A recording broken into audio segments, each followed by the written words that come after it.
Hi guys, it's Steamy Leia and Captain Phantasma, and here we are with our second episode of Thoroughly Honest Thursday. Thank you guys so much for sending in your questions. We really appreciate it. Most of the questions we got this week were about Yoda, Ewoks, or cosplay. Oh my. But they do fit into the category of either cosplay or Star Wars questions, so we're just going to get started with the cosplay questions. Our first question is from No Romero, who asks, can you describe your first cosplay experience? My first cosplay experience, I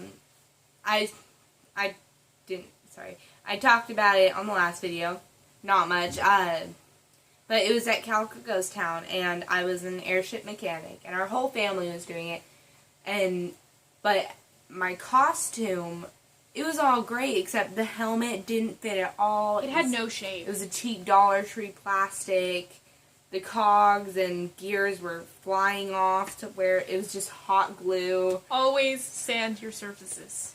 My mom and sister were getting all mad, saying, "Why'd you have to ruin this? Now it looks like a hot mess." I was like, "It's not my fault this time."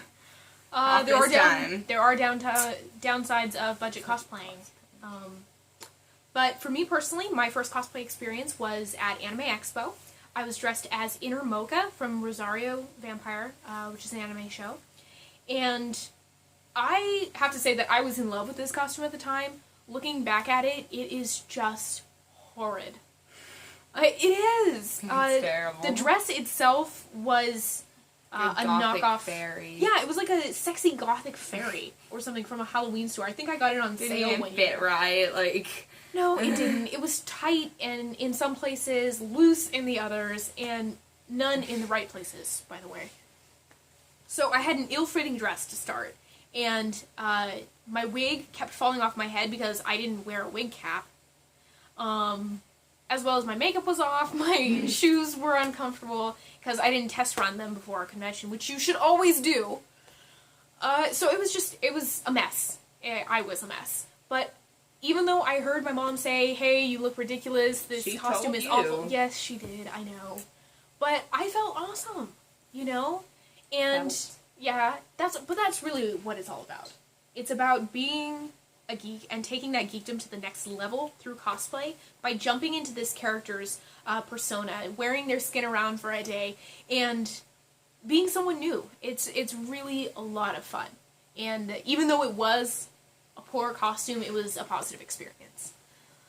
Our next questions are a set of 3 from Kyle Million, who says, I photograph a lot of events and the like, and I have noticed that people, not just guys, get a little handsy with female cosplayers. It's either that, or the guys get so nervous and afraid that they don't even know whether or not they can put an arm around a cosplayer. So my question is, what would be your worst fears from an overly friendly fan? Well, my worst fear is just a guy touching me from, like, below the belt, because I'm still in high school, so it's really kind of awkward and just uncomfortable. Well, it's inappropriate, and if that ever happened, I'd have to kick their butt. And you don't want to see that in the headlines. Teamwork! Steamy Leia takes down pervert. I don't know if that'd be a good story. No. I'd read it. I think there'd be lots of people who would read it, but for me personally, my worst fear, of course, would be very similar, because who wouldn't be awkward with or be uncomfortable with a stranger groping them? I'm sorry, I don't care if you're a cosplayer, some average Joe on the street, man or woman, that's just awkward. And it's very uncomfortable on a personal level. That said, I think it would also be uncomfortable for me as a character that is approved by Lucasfilm, because if I were to stand there and not say anything or not address it, and a child were to walk by during the photo and this sort of thing was going on, it would be showing that child that Princess Leia, this character that they recognize, that they may look up to, is okay with this sort of behavior. And that's not an okay message. So that would be my biggest fear, would be not only something like this happening and making me uncomfortable personally, but also being impressed upon a younger fan. That would be the worst. Our last question from Kyle Million is, how do you like to be approached or asked to pose with a fan? Well, you know, we've had a lot of respectful fans. Like, it's true. they always come up and ask, you know, before, no. Yeah. It doesn't, we don't really mind if you know, hug us around the arm or the waist. Yeah, honestly, I don't have a problem with that either. I'm not going to speak for most cosplayers, but I know for us personally, putting an arm around us isn't that big of a deal. Even if you want, you know, Captain Phantasma on one arm and me on the other, as long as you don't have a jealous girlfriend or wife that's going to come beat me up, I really don't have any reservations about that. If you do have a specific request, just let us know. If I'm dressed as my slave Leia and you want to hold the chain, just ask. I've had many people who want to take that photo, and I think it's endearing. I think it's fun. The only thing that we can't do is I can't take my blaster and, like, shoot at you. We can't hold your baby. Yeah. We can't. Those are both Lucasfilm rules. The blaster one has to do with Lucasfilm image. We don't want to be shown as violent. As for holding children, it's a liability thing. As much as I would love to hold your adorable child, I can't. I can stand next to you as you hold said child and we can take a photo, or I can get down at the child's level if the child can stand. But that's just about it. But I will say that, yes, I have noticed that more guys are not only asking, hey, can I have a photo, but hey, is it okay if I do this, if I put my hand around you? And honestly, thank you for the courtesy, but it's not necessarily required. If you just ask us for the photo, a simple gesture like that is fine. The next cosplay question is from Sean Smart, who asks, what is the most embarrassing request you've had from a fan? I've never had an embarrassing request. I've had all nice people. Well, you're lucky. I'm sure you'll have one story to tell sometime, and then you're going to be like, oh, darn, if I had just said that on the video. For me personally, there's two scenarios that were pretty embarrassing. One was I was dressed as Slave Leia prior to ever being part of Star Wars Steampunk Universe. All us girls have done it. You go dress as Slave Leia at least once. So I went dressed, and a guy came up to me and said, hey, I want a picture where I scoop you up and take a picture of you in a heroic fashion. This was really embarrassing because, you know, I was worried I was too heavy for this young man and that I would end up hurting him, or worse, I would end up getting dropped and hurting him. So even though I obliged with that request, I don't know where this photo has ended up, but I'm sure we both have very awkward, uncomfortable looks on our faces because it was a weird photo. So sorry to the fan who took that photo. I'm sure my face looks really weird. Sorry. But the other one is when I occasionally get requests either from a videographer or someone with their iPhone, just personal photographer, asking me to flip off the camera. This is really embarrassing to me because I think it's very disrespectful. And I think it's rude. I don't necessarily think it's very ladylike. So on a personal level, I don't have problems with other cosplayers when I do that, but as a part of Lucasfilm and Disney Image, I also have to be very careful with things like that. Because I don't know where that photo is going, I don't know where that video is going, and I don't want somewhere, someday, a child to be on the internet or someone who knew me when they were a child and see me flipping off the camera. So please don't ask for that. It's really embarrassing, and I will decline it. So moving right next to that question and into our Star Wars questions is another question from Sean Smart, who asks, what is your most enjoyable moment of episode 4, 5, and 6? My favorite part is in Return of the Jedi, episode 6, when I love, sorry, I can't remember the name of it, but I love the scene when they kill Jabba the Hutt. Oh, on the sail barge. Yeah, the sail barge part's so cool. I'd watch the movie just over and over again just to see that part. I mean, the ship is so intricate and visual, and then you have R2 with the little drink counters, and he's going around. Love it. The C-3PO. line in Han Solo. Don't worry, I can see a lot better now. Han is so great. Well, you know, my favorite is tied between a moment in Empire Strikes Back and Return of the Jedi. In Empire Strikes Back, I really love the scene on Hoth when you see the X-Wing come around the legs of the AT-AT and wrap it in a cable and trip the AT, and it just goes down, plows into the sand on snow on Hoth. Because I think the Jedi in all of us wants to relate to the Rebel Alliance, and you know, just sits there and sees that and goes, yes! I don't know, I felt bad for that. It was so cute. Okay, well, I said the Jedi in all of us. Some of us aren't Jedi, apparently. But my next favorite is in Return of the Jedi, and it's a Han Solo moment. I really love that moment when they're on the forest moon of Endor, they're at the Rebel base, and they're going to open the doors because the troopers are coming in and they're going to attack them. And Han Solo turns to the control panel. He goes and he realizes that he didn't open the door, he just put more shield doors on top of that. Mm-hmm. And the look on his face of, well, that didn't work, you know, is so perfect. I just love that moment when you see this really BA scoundrel hero character, and he's got the, well, I goofed face.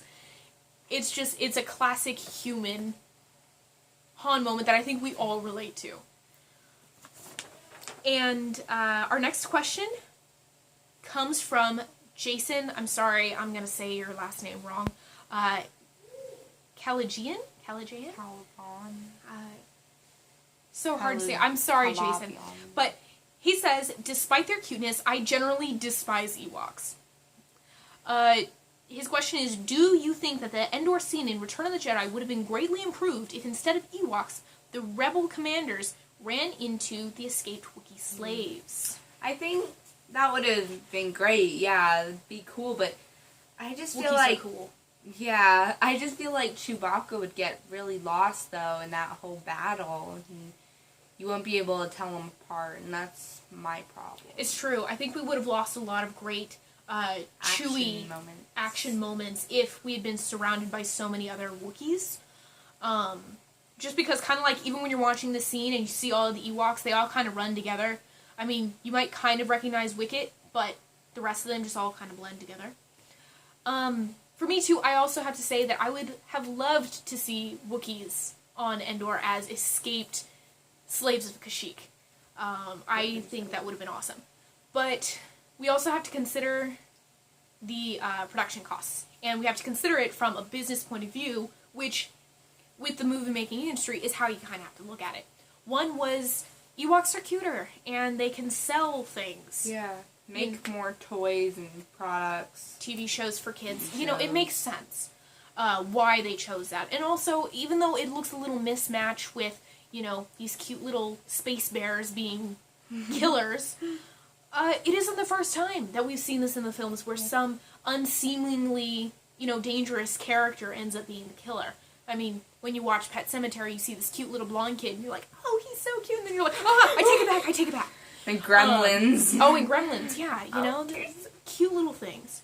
But, that said, going back to the production part of it is, when you're designing costumes and they're furry characters, you have to consider the cost of those materials. And I will tell you, as a seamstress, faux fur, even that really cheap, awful-looking stuff that looks like something from the Muppets, is fairly expensive, especially if you're buying them in large amounts.